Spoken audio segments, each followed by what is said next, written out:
1 Samuel, capítulo 16, verso 13 e 14.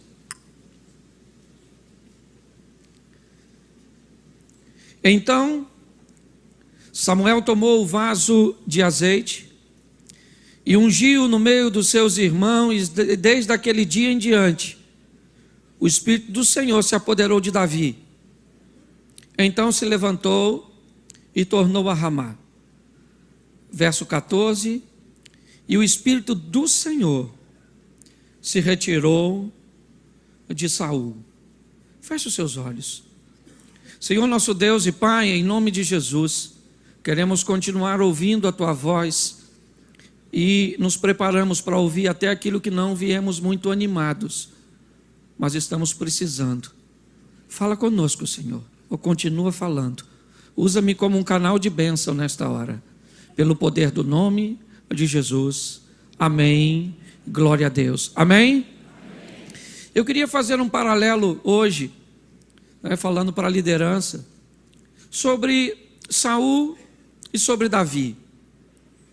Pois na verdade eu vejo muitas coisas em comum entre esses dois homens, que foram chamados para liderar, para exercer um posicionamento de influência e de liderança sobre o povo do Senhor. Eu olho dois homens trabalhadores, tanto Saul como Davi. Eu olho dois homens obedientes, enquanto Saul procurava as jumentas de seu pai, Davi tomava conta das ovelhas de seu pai. Eu vejo que todos os dois estavam debaixo de uma orientação de seus pais e obedeciam. Eu vejo dois homens que eram tementes a Deus. Davi se irrita quando vê um gigante desafiando o exército do Deus vivo. E eu vejo o temor de Saul quando não encontra as jumentas de seu pai e é aconselhado a procurar a informação no profeta. Ele diz: eu não posso me aproximar ou procurar o profeta se eu não honrá-lo com alguma coisa. Quando eu olho para a história desses dois homens, eu começo a observar que eles têm muito em comum. Alguns dizem que reinaram praticamente a mesma quantidade de anos. Mas quando eu vou olhar um pouco mais de perto sobre duas pessoas que receberam praticamente a mesma oportunidade, eu vejo que Deus não muda. Eu vejo que a oportunidade é bem próxima. O que aconteceu então com Saul? Dizer que ele não era um trabalhador, eu estou mentindo. Dizer que ele não era um homem temente a Deus, eu estou mentindo. Dizer que Saul não era alguém obediente, eu estou mentindo. Mas quando eu fui olhar para ele mais de perto, eu vi que ele tinha as mesmas qualidades que Davi. O que aconteceu com Saul é que suas virtudes estavam posicionadas de uma forma muito superficial. Não tinha profundidade em seus sentimentos, em suas convicções, em seus princípios. Quando eu olho para as qualidades, eu as vejo, mas a pergunta é: a que profundidade está esta qualidade? A que profundidade está esse princípio? O que é necessário para mover este princípio do lugar e tornar este homem desobediente? Quando nós vamos olhar para eles, é isso que nós vamos ver. Homens que, quando as coisas apertam, os princípios de Davi e as decisões que ele toma mostram a que profundidade está. Eu estou falando de um texto extremamente conhecido e provavelmente já está no seu pensamento o que eu vou citar. Mas eu não posso, deixar de olhar que os dois cometeram erros bem semelhantes. Mas quando eu vejo os princípios que regem a postura de Davi, e talvez não seria tão difícil também até pela própria unção, né? O texto diz que Saul vai procurar as jumentas e ele procura Samuel porque quer uma orientação. E Samuel diz a eles, ou a ele, você pode ir embora para casa porque seu pai já achou as jumentas e agora ele está preocupado com você. Ou seja, na boca do profeta está o que está acontecendo tão longe ele não consegue ver. E quando Deus diz a Samuel, eu preciso que você vá à casa de Jessé para ungir o rei, aquele que vai ser ungido não está em casa. Será que Deus está com um problema? Não era melhor dizer, não vá à casa de Jessé, vai no campo. E lá no campo você vai encontrar Davi sozinho e unge. Deus diz, vai à casa de Jessé e vê todo aquele processo passar. Davi é o único que está ausente. E se ele está ali para ungir o camarada? O que está acontecendo? O que está acontecendo é que a verdadeira unção de um líder não acontece na rua nem no campo. Um líder de verdade tem um reconhecimento de sua casa e de sua família. Se você não tem crédito, se as coisas não acontecem nas pessoas que sabem quem você é de verdade, a probabilidade de você fracassar é muito grande. Os irmãos de Davi não entenderiam se aquilo não acontecesse ali. Aquele ambiente da unção não era uma informação simplesmente para Davi, mas para todos os seus irmãos, que sabiam a partir daquele momento o que tinha acontecido com aquele moço, que não teria autoridade nenhuma, senão vinda de Deus, para se tornar uma liderança. Se você não entender que Deus chamou você para fazer o que você está fazendo, certamente você vai perecer no caminho. Se você não tiver o reconhecimento de quem você é em Deus, certamente você vai ter problemas. Quando eu olho para Davi, o que eu vejo? Um homem que é filho de Jessé, é verdade, mas que também é filho de Boaz, pois ele é neto de Boaz, que também tem um parentesco com Salmo, que vai a Pérez, e nós vamos desfazendo isso aí, nós vamos ver que há uma história em torno desse moço, ele não caiu ali de paraquedas. A história de Davi é uma história de uma família que quebra paradigmas, um homem que é capaz de casar com uma ex-prostituta. Um homem é capaz de casar com uma moabita. Provavelmente Boaz só se casou com Ruth, porque seu pai havia quebrado um protocolo. O que eu quero dizer para vocês hoje é que ninguém chega onde está e cai ali de paraquedas. Quem nasce grande é monstro. Há todo um processo. Você olha para isso aqui, para a história deste homem, para a história de tantos homens que está aqui, você não sabe por onde ele passou para chegar aqui. Você só conhece o momento dele e não a história. É muito interessante quando vamos olhar para Davi e vamos ver, eu acho super interessante, e vamos fazer um paralelo entre eles aí, rapidinho. Samuel diz a Saul, eu preciso que você vá, Deus orientando, aos amalequitas e matem todos eles. Ele sai de casa para fazer sim ou não? Sim ou não? Em que momento que ele resolveu desobedecer? Eu não sei. Mas em algum momento da caminhada, entre a orientação, a ordem e a execução, ele tem um problema. Sim. E ele chega lá e poupa o melhor do gado, das ovelhas, e ele encontra com Samuel e diz o quê? Cumpri tudo. Samuel falou, que barulho é esse que eu estou ouvindo aí, que mugido de vaca, que balido de ovelha? Saul diz, não, isso aí eu vou explicar um negócio para você. Tem uma explicação isso aí. Isso aí é o seguinte, sabe o que é? É que o povo, ele não disse que era ele é o rei ou não é? E me parece que esse não é um problema só de Saul. Eu olho para Acabe e vejo a mesma coisa. Eu acho que esse é um problema na liderança de algumas pessoas que andam com Deus. Eu me lembro quando Acabe vai chorar por causa da vinha de Nabote, a mulher dele, a Jezabel, olhou e ela falou assim, olha o que ela falou pro cara, acaso tu é rei desse negócio, filho? É esse tipo de postura que tem os reis de vocês. Você vai chorar por causa de uma vinha? Senta, Acabe, que eu vou te mostrar o que é ser rei de onde eu venho. Aprendi com o papai e com a linhagem. Nabote não está afim não. Canta para subir. Pastor, o que é isso? Isso é as mulheres fortes ensinando o homem a ser homem. É isso aí, minha senhora. A senhora é mulher de um homem forte. Ele foi feito do barro, a senhora do osso. Certo? Ajuda esse homem. Porque a maioria dos conselhos que a mulher dá para nós, siga. Porque, com licença da palavra, vou nem usar. Elas têm razão. Se você não ouvir, quando acontecer, ela vai te falar uma frase que é pior que o conselho. Qual é? Eu te aviso, eu não falei com você. E se você pensa que isso é para todo mundo, é verdade. Quantas vezes você já ouviu da sua mulher falando? Não te avisei, Silas. Sim, em todos os lares.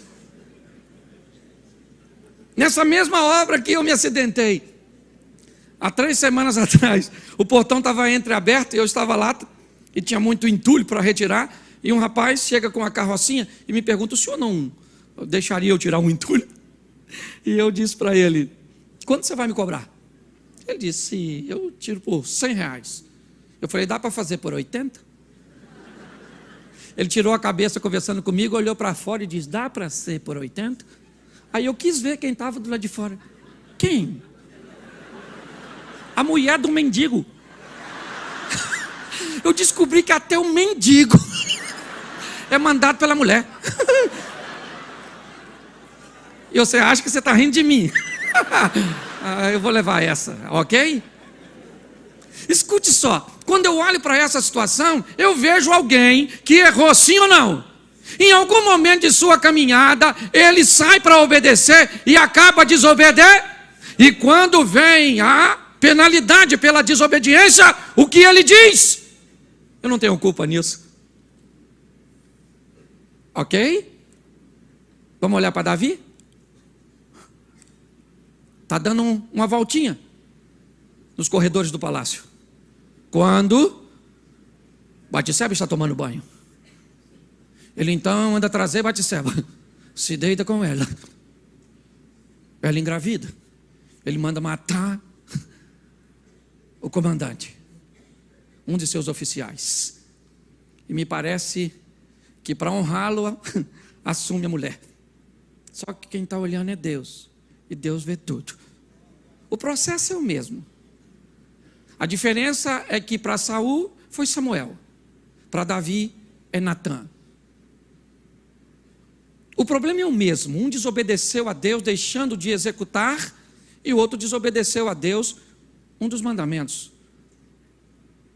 O problema acontece para os dois.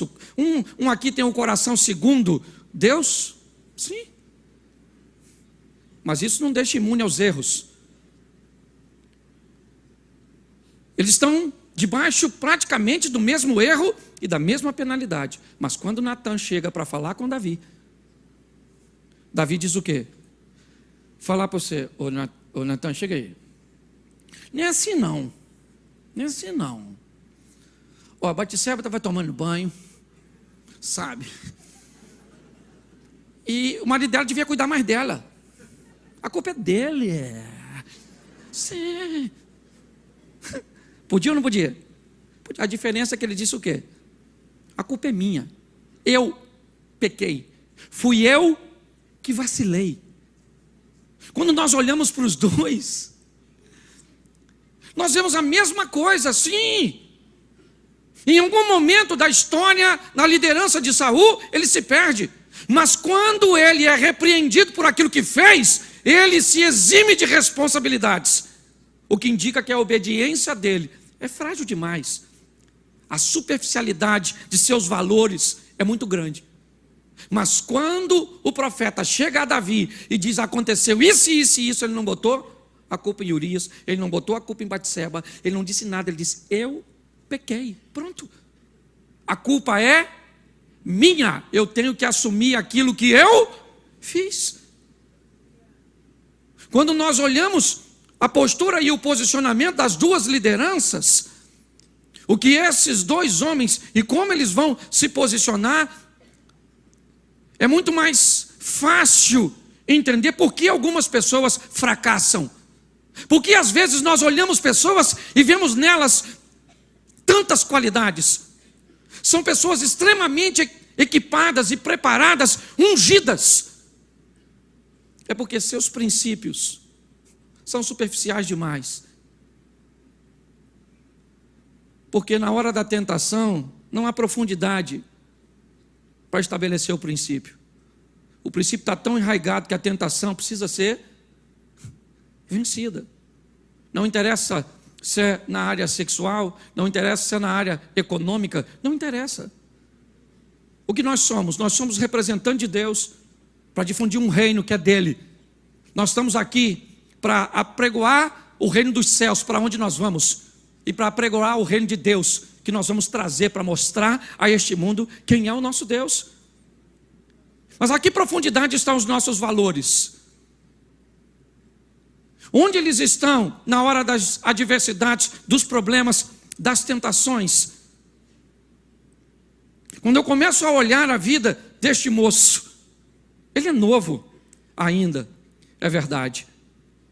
Mas quando eu começo a examinar um pouquinho a vida dele mais de perto, eu vou descobrir algumas coisas que eu considero importantíssimas. Depois você olha a história de Saul e não acha que Davi recebeu mais oportunidades do que ele, não. Ele aprendeu a aproveitar as oportunidades, onde colocava seus princípios, certo? E talvez você encontre muito mais erros em Saul ou em Davi do que em Saul, mas a maneira com que ele lidava com suas fraquezas é sensacional. Mas se você quer pegar o exemplo de Davi, vai aqui, rapidinho, para você. Primeiro, era um camarada que trabalhava, e trabalhava muito. Sim ou não? Muito. Ele apacentava as ovelhas do pai dele, depois começou a tocar para Saul dormir, depois ele passou a ser pajem de arma, e depois ele ainda era mensageiro para levar comida para os irmãos que estavam na batalha. Eu queria lembrar que ele tinha 7 irmãos e só 3 militavam no exército de Saul. Ou seja, tinha 4 camaradas em casa à toa, que não fazia nada, e nem um lanche levava. Aliás, esse é um problema hoje da maioria de nossos filhos, que se tornaram hóspedes em nossa casa. Só estão lá para comer, beber, dormir. E se você pedir para fazer alguma coisa, a palavra-chave é depois. Não vou entrar nisso, não. Isso, não é? Só isso aí já dava para eu. Mas deixa esse troço quieto. Fica só com a mulher que está ensinando o homem a ser homem. E os filhos que se tornaram hóspedes na nossa casa. E paga caro. Porque o nível de reclamação, uma comida fria. Ixi, quase, né? Coloca a família no seu devido lugar. Mas observe bem. Ele é alguém que trabalhava e trabalhava muito. Se você quer ser um vencedor, aprenda a trabalhar e trabalhar. Mas é muito. Você quer orar muito? Ora muito. A Bíblia diz orai sem, mas trabalhe. Pastor, trabalhe. Tem gente que fala assim: pastor, por que o senhor estava botando vidro? Eu estava trabalhando. O senhor precisa botar vidro? Que interessa se o senhor precisa botar vidro? O vidro estava lá e precisava ser coló, e eu fui ajudar a coló. O senhor está pensando em dinheiro? Não, é trabalho, trabalho, trabalho, trabalho. É assim que funciona. Hoje nós estamos vivendo a geração dos morcegos. E até no ministério. Sim, tem gente que está indo para o ministério porque pastor não faz nada. Isso. E o salário? Aliás, salário de pastor não é lá grandes coisas, mas a aposentadoria é coisa do outro mundo. É ou não é verdade? Olha só. Nós olhamos para alguém que trabalhava e trabalhava muito, sem reclamar. E você sabe que ninguém reconhecia? Sabe um dos textos que mais me deixam assim indignado quando eu leio a história de Davi? É assim que Davi mata Golias. Saul chama Abner e diz assim: Abner, quem é esse garoto? Como? Quem é esse garoto? Esse é o garoto que está tocando música para tu dormir, miserável. O que indica que Saul não estava nem aí para a presença de... E não era para estar, porque ele não está trabalhando para Saul, ele está trabalhando para Deus. Você está entendendo? Quando eu olho para a história desse menino, ele está lá tocando para o cara dormir. E quando ele ganha a batalha, Saul pergunta: quem é esse garoto? Eu gosto de Davi. A Bíblia não fala, mas qual foi o primeiro animal que ele matou? Qual foi? Provavelmente uma ovelha. Ele era pastor de ovelha, mas e cuidava da ovelha para comer. Será que ele nunca matou uma ovelhinha para comer? Sim ou não? Provavelmente. Se ele não matou, pelo menos enfrentou naquela localidade. O pior inimigo da ovelha, qual era? Qual era? O lobo. Pelo menos deu uma pedrada no lobo. Sim ou não? E depois ele matou o quê? E depois? E depois? Pois é, gente. O cara chega no cenário bíblico matando ovelhinha. Agora vamos encarar um lobinho, um ursinho, um leãozinho e um gigante. Dá para você entender o processo do crescimento? Você quer chegar no cenário matando gigante? Você quer chegar no céu, você não sabe o quanto os caras já passou, o que ele já matou na vida. Aí você olha, nossa, onde o cara está? Onde ele está? Não, pergunta por onde ele passou para estar onde está. Você está entendendo? Nós precisamos de uma... A grande verdade é que a maioria das pessoas que nos admiram, elas não querem ser quem somos, elas só querem ter o que nós temos. Essa é a grande verdade. Você gostaria de ser o fulano? Não, eu queria ter o que ele tem. Eu preciso nem ser o que ele é. A verdade é essa.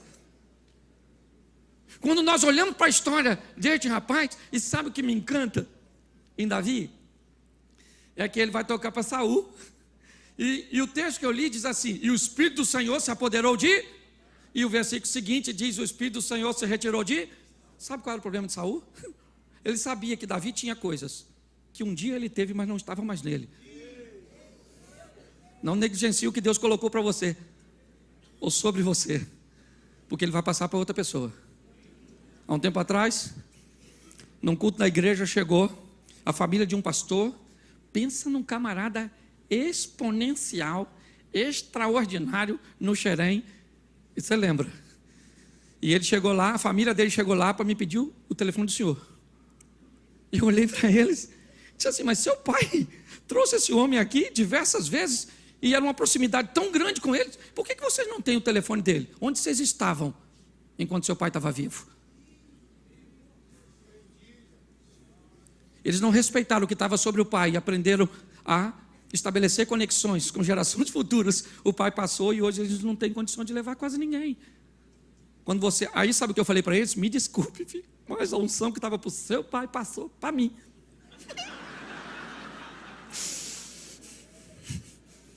Louvado seja o Eterno. Então você tem que aprender a respeitar. É ou não é verdade? Eu olho para esse momento e é algo magnífico.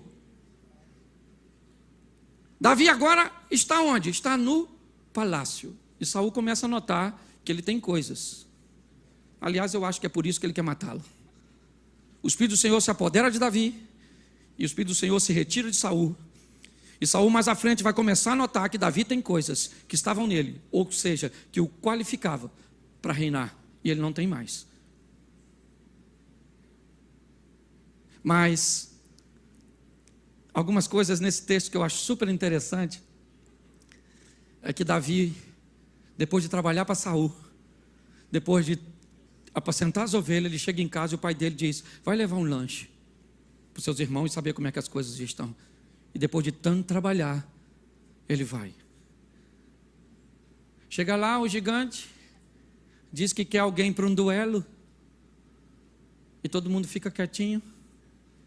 E Davi olha para o gigante, olha para as pessoas e diz: gente, só por curiosidade, quem matar esse cara ganha o quê? Alguém disse: ele casa com a filha do rei, vai virar príncipe. Ele vai ficar rico e a casa dele não paga mais imposto, mas tem que estar vivo, porque tem que ganhar. Ok? Quem era o gigante para a maioria dos homens? O texto diz, capítulo 17, verso 24. Quando todos olhavam o gigante, diziam: é muito grande, e temiam grandemente. Todas as vezes que você olhar para o gigante e para o problema, ele vai parecer grande. Quando Davi olha para o gigante, Ele pergunta, se matar ele ganha o quê, hein, gente? Alguém falou, fica rico, não paga imposto. Davi falou, é só eu aí mesmo, ninguém mata ele não, porque esse cara é o passaporte para mudança de vida. Ele matou o gigante, sim ou não? Sim ou não? Ficou rico? Não. Não ficou rico. Quando Saul quer dar outra filha para Davi, sabe o que Davi diz? Eu sou pobre demais, não tenho condições de ser seu genro, porque eu não tenho como pagar um dote. Se ele não tem como pagar, Saul não pagou a premiação. A menina que você ia dar da filha de Saul, que era para casar com Davi, não casou, casou com outro camarada. E provavelmente a carga tributária ainda continuou sobre a casa de Jessé. O que eu estou vendo? Um rei que quer sabotar. E quem é que Davi vai chegar lá e vai dizer, ô majestade, não pagou não. Você ia. O cara já está a fim de te matar, se você cobrar. Vai cobrar para ver o que acontece. Ele ficou quietinho. Matou o gigante de graça. Dá ou não dá raiva? Dá. Certo? E nem reconhecimento Saul queria dar. Que quando ele chega com a cabeça do gigante, a mulher gritava, Saul matou milhares, Davi matou 10 milhares. Saul falou, poxa, deram 10 milhares para ele, só milhares para mim. Deu sorte, que não era para dar nada. Ele começa a receber uma perseguição. Sim ou não? Sim ou não? Sim. Saul quer matá-lo? Davi quer matar Saul? Se Davi mata Saul, o trono está ao seu dispor. Aliás, eu nem sei se Davi foi chamado para matar gigante, porque pelo que eu sei, ele foi ungido para ser rei. Então, quando ele vai enfrentar o gigante, eu imaginei ele falando, me perdoe, saiu os teólogos de plantão, mas eu imagino Deus falando, ele falou que vai matar o gigante.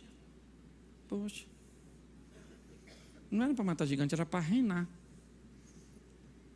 Mas quando ele diz que vai matar o gigante, ele diz, eu vou contra ti em nome do Senhor dos Exércitos. Pensa Deus escutando isso, ele vai matar o gigante em nome de quem? É meu, né? Então avisa o gigante que já era. Você está rindo? Mas o assunto é sério.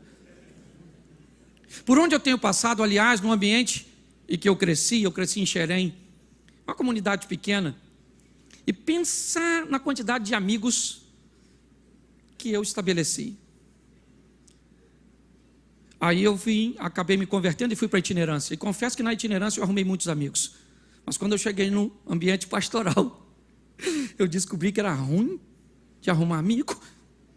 O pessoal queria saber o tamanho da igreja, se vai muita gente lá, e se for perto da gente, então... Nossa! Eu comecei a olhar as oportunidades que todos têm e entender que eu trabalho para Deus e não para homens. Eu não trabalho para gente que merece, eu trabalho para o próximo. E eu preguei isso na igreja. Quem é o próximo? O próximo é o cara que não me merece. Se te merecer, não é próximo. Pensa a Bíblia diz amar o próximo. Jesus está conversando com um doutor da lei e ele pergunta, o que hei de fazer para herdar a vida eterna? Ele diz, o que você sabe sobre isso? Ele diz, eu sei duas coisas, amar Deus sobre todas as, a coisa, sobre toda a tua força, todo o entendimento, e amar o teu próximo como a ti mesmo. Jesus disse, então você vai lá e só faz isso. E ele disse assim, então me explica quem é o próximo. E ele conta a história do bom samaritano, onde me parece Jesus está querendo dizer, o próximo é aquele que precisa de você e não interessa quem ele seja. Deixa eu te explicar uma coisa sobre seu próximo. Ele não é educado. Porque se seu próximo for educado, ele não é próximo. Ele é alguém que merece o seu cuidado. Cuida dele. Se você não cuidar, você é ingrato. O próximo, ele é pedagógico e didático para nos levar para outro nível. O próximo é difícil de conviver. Quem é o próximo? São aquelas pessoas, gente, pensa num troço ruim, é próximo. O próximo não te paga. O próximo te perturba. Sim ou não? Mas ele é seu? Porque quem te ama, você tem que... Ele não é próximo. O próximo é aquele que está machucado. Mas quem o machucou não interessa. Você não está aqui para investigar quem machucou as pessoas. Você é agente de cura e não de investigação. Eu vejo muitos líderes hoje triste, aborrecido, e se aborreceram com o seu próximo. Pode notar. O próximo é desafiador, gente. Pastor, por que você está falando isso? Porque eu vejo Davi lidando com isso. Aqueles que comiam na mesa comigo levantaram contra mim o seu calcanhar. Eu acho o salmo fantástico. Prepara uma mesa perante mim na presença dos meus inimigos e unge a minha cabeça com óleo de maneira que meu cálice transborda. O que o salmo está dizendo? Aquele que come comigo na mesa. Quem é que come com a gente na mesa assim? Que vai ser os nossos inimigos? A nossa família. O próximo. Você está lembrando do cunhado, da sogra? Ela é a próxima. Sim. E o que o próximo vem? Vem sempre com uma ali. E se você pensa... Eu vim conversando com um amigo que me trouxe sobre um próximo que está na minha vida, na atualidade. E pensa num próximo ruim. Mas o cara está me ensinando uma lição, mas... E eu, como pastor de igreja, vou te ensinar uma coisa. Lá na igreja, às vezes eu quero cortar a cabeça de um, pastor. Mas cortar. Eu olho e digo, eu vou cortar. Minha mulher fala, não, corta que ele é o próximo. E aí, às vezes, sou eu que chego em casa. E ela fala, Cláudio, você tem que tomar uma decisão. Corta a cabeça dessa pessoa. Eu falei, não, ele é o próximo.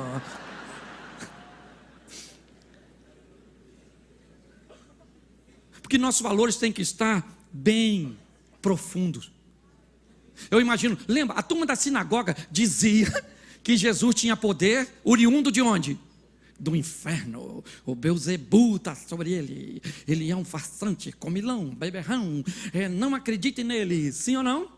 Um dia, um cara da sinagoga chamado Jairo está com a garotinha quase morrendo. Foi procurar quem? Jesus. Eu imagino Jesus olhando e Jairo falando, oh, minha garotinha está doente. Jesus deve ter falado, Jairo, né? Ah, Jairo. Muito bem, chefe da sina. Ah, já soube o que falam de mim lá na sinagoga. Sua garotinha está doente. Castigo. Vai castigar. Já. Eu ir lá na sua... Ah, Jairo. Isso, querido. Vou na missa de 7º dia da sua garotinha, eu não é? Quando Jairo procura Jesus, para Jesus quem ele é? O próximo. Não interessa o que ele falou, o que ele disse, se ele merece, se ele não merece. Nós estamos aqui para ajudar a todos, mereçam ou não. Muita gente se aborrece com o próximo. Quando eu estava reclamando desse próximo que eu estou enfrentando, e orando, falei, Senhor, que próximo ruim. Meu Deus, mas... O Espírito Santo tocou no meu coração e disse, isso é porque você ainda não conhece o próximo. Porque o próximo que costuma vir, a vida é igual um videogame, irmão. Você vai passando de fase, vai ficando mais difícil. E nós estamos na liderança, a gente não pode azedar o coração, aconteça o que acontecer, querido. Nós não trabalhamos para homem, se a pessoa merece, se ela vai ser ingrata, se ela vai te perseguir, se ela vai falar mal de você. Aquele que te comissionou é muito maior do que tudo isso. Quando eu olho para este homem, é isso que eu vejo. Valores profundos em Davi. E a profundidade deles está em quê? No reconhecimento do reposicionamento, da resiliência, da capacidade que ele tem, sabe, de fazer uma retomada e seguir a sua caminhada. Hoje, grande parte das pessoas que eu me relaciono e que às vezes vou aconselhar, eu vejo a superficialidade. Hoje as pessoas me perguntam, pastor, por que os casamentos estão acabando? Eu digo, porque o que está unindo é mais fraco do que o que está tentando separar. Você só separa algo se aquilo que une é mais fraco do que a força que está sendo imposta para separar. Hoje a superficialidade da liderança Nós vemos eventos como esse, e às vezes estimulamos pessoas na nossa igreja para vir participar, para ouvir, para aprender, para ser ferramentada, e muitas pessoas sequer interessam por isso. Não entende o crescimento à base dos valores. As pessoas às vezes olham para mim e dizem: nossa, pastor, o senhor ficou assim bem sucedido. Eu não sei o que é sucesso. Segundo Max Geringer, sucesso é apenas um sono gostoso. É a satisfação de dormir todos os dias, tendo o entendimento de que a missão foi cumprida. Se isso é sucesso, eu me considero bem sucedido. Mas as pessoas me dizem: nossa, o pastor Cláudio não é soberbo, ele é tão simples.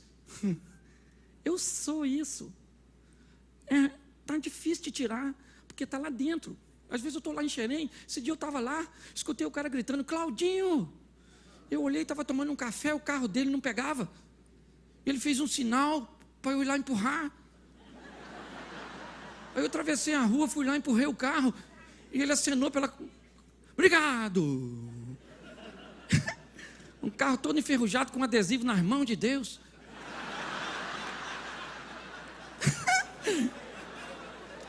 Só não disse quem era o Deus, não é verdade? O Deus da ferrugem. Sei lá. Nós estamos precisando de uma liderança que sorria mais, que seja mais interativa, que entende se a igreja do outro está cheia ou não está. Isso não é problema nosso, é o reino. Nós trabalhamos com valores profundos. Aconteça o que acontecer, nós estamos lá. Sim ou não? E é isso. Então todos recebem a oportunidade. Agora, o que fazemos com ela? E aqui profundidade estão os nossos valores? É a grande pergunta. Porque eu vou falar para vocês, talentos eu tenho visto em muita gente, mas quando se depara com dificuldades, a superficialidade de seus princípios são tão pequenos que as pessoas trocam coisas inimagináveis. Deixa eu mexer na caixa do baú aqui, programa Silvio Santos. Tinha uma cabine, não sei se você lembra, se você é dessa época. Tinha uma cabine onde a pessoa entrava, e aí então ela não escutava nem via nada. Na frente dela tinha uma luz. Quando a luz acendia, ela só tinha que dizer sim ou não. Quem lembra disso? Isso, na época que Fusca era carro. Lembra? E eu era pequenininho. E eu me amarrava a ver aquilo, porque era assim, o divertimento do domingo. E eu ficava lá, torcendo para aquela pessoa entrar, que era para eu dar um conselho para ela. Eu ia ajudar ela a vencer. Entende? Então ela entrava, e o Silvio Santos falava: você quer esse copo velho? E ele: sim. Eu falava: tá joia. E botava aquele carro zero. E eu falava, e o Silvio Santos: você quer trocar esse copo velho por um Fusca zerinho? E eu falava: sim, sim, cara, sim, fala sim, sim, sim, sim. Sim! Eu falava: isso aí, inteligente demais da conta. Vamos lá, vamos embora. E o Silvio Santos pegava uma chave velha e dizia: você quer trocar esse carro zero por essa chave velha? E eu falava: agora é não, agora é não. E não. E não. E o cara gritava. Sim. E eu descobria que o meu nível de influência era muito limitado, que eu não conseguia ajudar o camarada. Me parece que hoje eu continuo no mesmo programa. Porque o que eu vejo de gente trocando coisas grandes que Deus deu por coisas insignificantes, eu não consigo entender a lógica. Não bate. Não bate. E sabe o que eu tenho aprendido na minha caminhada? E falei isso num bate-papo nosso. Às vezes eu vejo gente aparentemente tão pura, e eu que vim da roça sei que água limpa demais não dá peixe. Entendeu? Eu amo a santidade, mas sei que não tem ninguém perfeito. E Deus não pede perfeição de ninguém. Ele só pede aperfeiçoamento. Ele só diz: seja amanhã igual ao smartphone, uma versão melhor do que a de hoje. Atualize-se. Isso! E eu fico maravilhado com isso. Então, às vezes, eu vejo gente que nem é tão santa assim.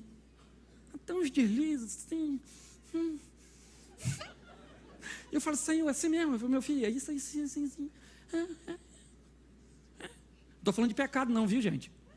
Estou falando de, às vezes, você está numa conversa, uma brincadeira, uma coisinha, e eu falo: meu Deus do céu, que legal te servir. Louvado seja Deus.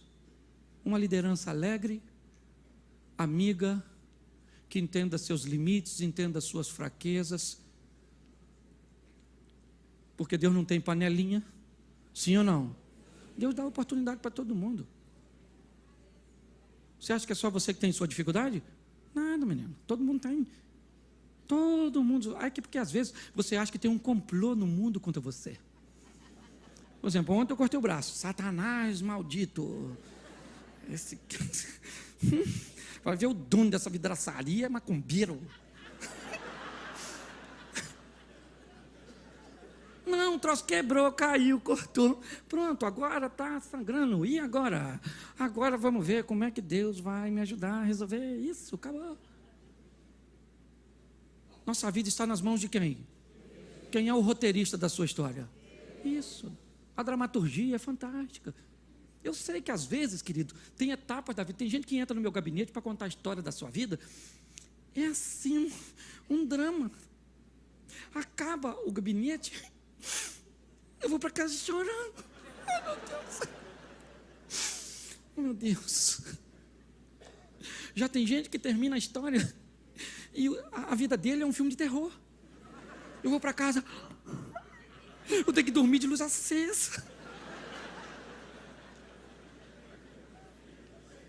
Já tem gente que entra no meu gabinete e conta a história da sua vida e eu descubro que a vida dele é uma ficção científica. Gravidade zero, eu vou para casa andando nas nuvens. Gente, ali é nada. Né? Mas tem gente que entra no meu gabinete, estilo Indiana Jones. A aventura, pastor, quase morri hoje, pastor, meu Deus do céu, já foi 3 vezes que eu quase morri, nossa, eu tinha que pagar uma dívida semana passada, consegui hoje, fiz isso, fiz aquilo, e aí eu vou, isso aí, Indiana Jones, vamos embora, querido, segundo Deus eu não vou ganhar, eu já ganhei. O que eu tenho que entender é que todo mundo tem suas lutas, e a oportunidade está aí para todos. Você só tem que ver a que profundidade estão seus princípios e suas bases. Entende? Avalie onde elas estão, porque o Satanás vai se aproveitar da sua fragilidade. E outra coisa, vá se divertir, porque você está morrendo, filho. Como eu disse, eu podia ter morrido ontem, não está nem aqui hoje. E esse congresso? Ia parar porque eu morri.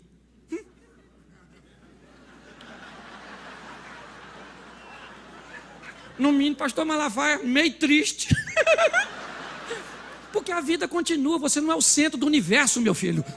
Tem uma coisa muito maior do que eu e você no meio disso tudo.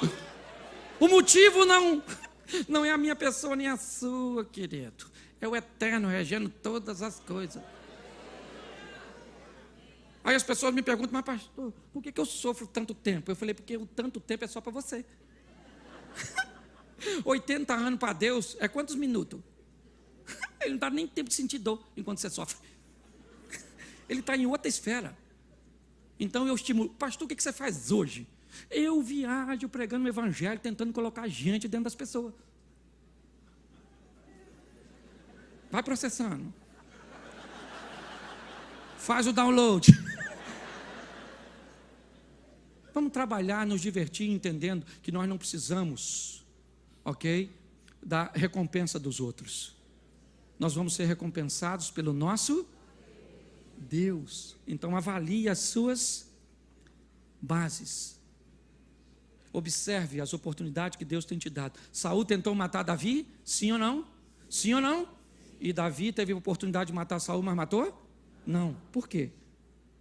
Porque não era Davi que estava indo para o trono. Não. Era Deus que estava colocando Davi lá. Quando Davi vai tocar no palácio, é Deus dizendo: veja como o rei senta. Veja como ele come. Você não precisa aparecer. Vá para lá e fique quietinho num canto. Toque. Você está entendendo? Toque sem aparecer. Eu só preciso que você observe o que está acontecendo lá, porque eu vou levar você de onde você está para onde aquele camarada está.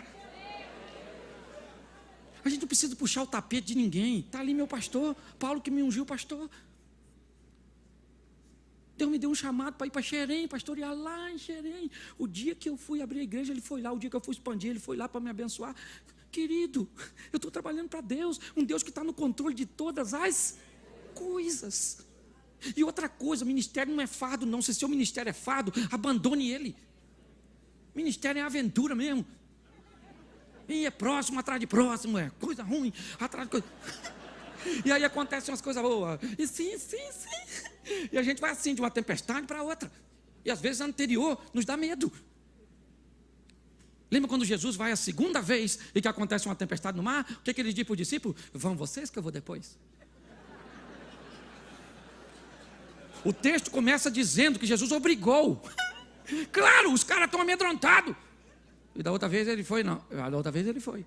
Pegamos uma tempestade danada. E da outra vez, se afundasse o barco, afundava para ele. E agora o que ele diz? Vão vocês que eu vou depois.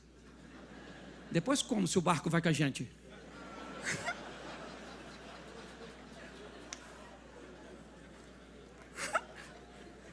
E vai nada, agora que nós vamos morrer tudo, quer ver?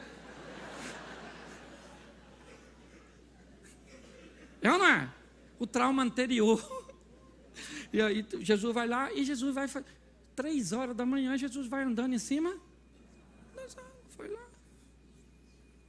Alguém olhou e gritou quando estava de longe, fantasma. Ninguém correu. Porque estava em alto mar, não tinha para onde correr. É ou não é verdade? Que isso é ministério, você não tem para onde correr.